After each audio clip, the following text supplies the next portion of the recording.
Williams. একটি বিশ্বকাপ final শেষ হলেও তার আলোচনা শেষ হয় না। ট্রফি হারানোর কষ্টের সঙ্গে কখনো কখনো যোগ হয় বিতর্ক, জন্ম নেয় ষড়যন্ত্রের তত্ত্ব।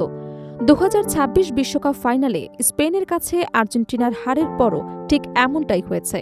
সামাজিক যোগাযোগ মাধ্যমে নানা দাবি দাওয়ার ভিড়ে এবার মুখ খুলেছেন আর্জেন্টিনা জাতীয় দলের কোচিং স্টাফের ভিডিও বিশ্লেষক মাতিয়াস মান্না। একবার নয়, 3 বার পুরো ম্যাচ বিশ্লেষণ করে তিনি জানিয়েছেন তার মূল্যায়ন।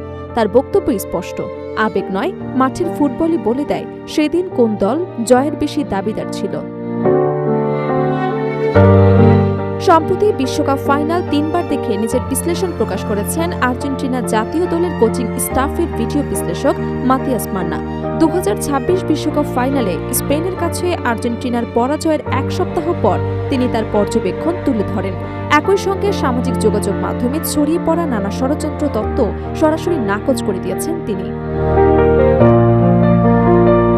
আর্জেন্টিনার জনপ্রিয় গণমাধ্যম উরবানা প্লে এর অনুষ্ঠান রিটার্ন অ্যান্ড দ্য হাফ এ দেয়া এক সাক্ষাৎকারে মান্না জানান, ফাইনাল ম্যাচটি তিনি 2 থেকে 3 বার পুনরায় দেখেছেন। তার ভাষায়, একটি বড় ম্যাচের কৌশলগত বিশ্লেষণের জন্য এমনটাই করাই তার নিয়মিত কাজ। তিনি বলেন, ফাইনালটা আমি আরও 2-3 বার দেখেছি। 2022 সালেও আমার সঙ্গে একই ঘটনা ঘটেছিল, তবে এই ফাইনালের অতিরিক্ত সময়টুকু দেখিনি, এবারও দেখিনি।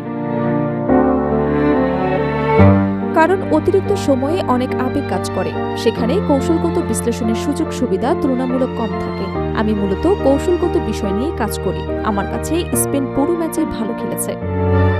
মান্নার এই মন্তব্য কার্যত সামাজিক যোগাযোগ মাধ্যমে ছড়িয়ে পড়া সেই সব দাবির বিপরীত, যেখানে আর্জেন্টিনার পরাজয় নিয়ে বিভিন্ন ধরনের ষড়যন্ত্রের অভিযোগ তোলা হচ্ছিল। তিনি স্পষ্টভাবে জানিয়ে দেন, ম্যাচের ফল মাঠের পারফরম্যান্সে নির্ধারিত হয়েছে।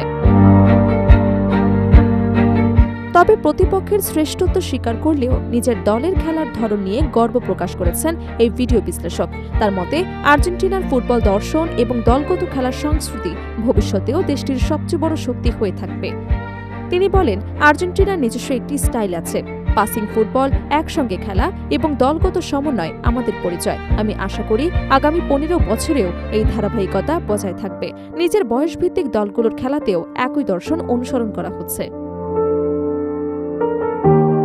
বিশ্বকাপ যাত্রা নিয়ে নিজের অনুভূতিও প্রকাশ করেন মান্না। তিনি বলেন, পুরো টুর্নামেন্ট জুড়ে দলের অংশ হতে পারা এবং দেশের হয়ে কাজ করার সুযোগ পাওয়ায় তিনি কৃতজ্ঞ। তার ভাষায়, কৃতজ্ঞতা প্রকাশের সবচেয়ে ভালো উপায় হল কঠোর পরিশ্রম করা।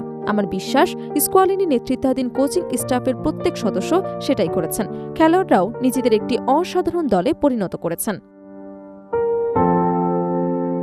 ফাইনালকে ঘিরে সামাজিক যোগাযোগ মাধ্যমে ছড়িয়ে পড়া বিভিন্ন ষড়যন্ত্র তত্ত্ব সম্পর্কে প্রশ্ন করা হলে মান্না সেগুলোকে গুরুত্ব দিতে নারাজ। তিনি মনে করেন, বড় ম্যাচে হারলে এমন নানা ব্যাখ্যা সামনে আসে। তিনি বলেন, এগুলো সাধারণত হারার পরই ঘটে। অনেক সময় সন্দেহ থেকে মানুষ বিভিন্ন গল্প তৈরি করে। এখন তো সামাজিক যোগাযোগ মাধ্যমে সবকিছুই ধারণ করা হয়। কেউ কোনো মন্তব্য করলে সেটাকে কেন্দ্র করে নতুন নতুন ব্যাখ্যা তৈরি হয়, কিন্তু মাঠে যা ঘটেছে সেটাই বাস্তব। যে দল ভালো খেলেছে তাকে অভিনন্দন জানিয়ে সামনে এগিয়ে যাওয়াই উচিত। উল্লেখ্য, এর আগেও একই ধরনের অবস্থান নিয়েছিলেন আর্জেন্টিনা জাতীয় দলের প্রধান কোচ লিওনেল স্কোয়ালিনি এবং তার সহকারী রবার্তো আয়ালা। তারাও ফাইনালের ফল নিয়ে কোনো বিতর্কে না গিয়ে স্পেনের পারফরম্যান্সের প্রশংসা করেছিলেন। মাতিয়াস মান্নার সর্বশেষ এই বিশ্লেষণের পর বিশ্বকাপ ফাইনাল ঘিরে চলমান বিতর্কে নতুন মাত্রা যোগ হয়েছে।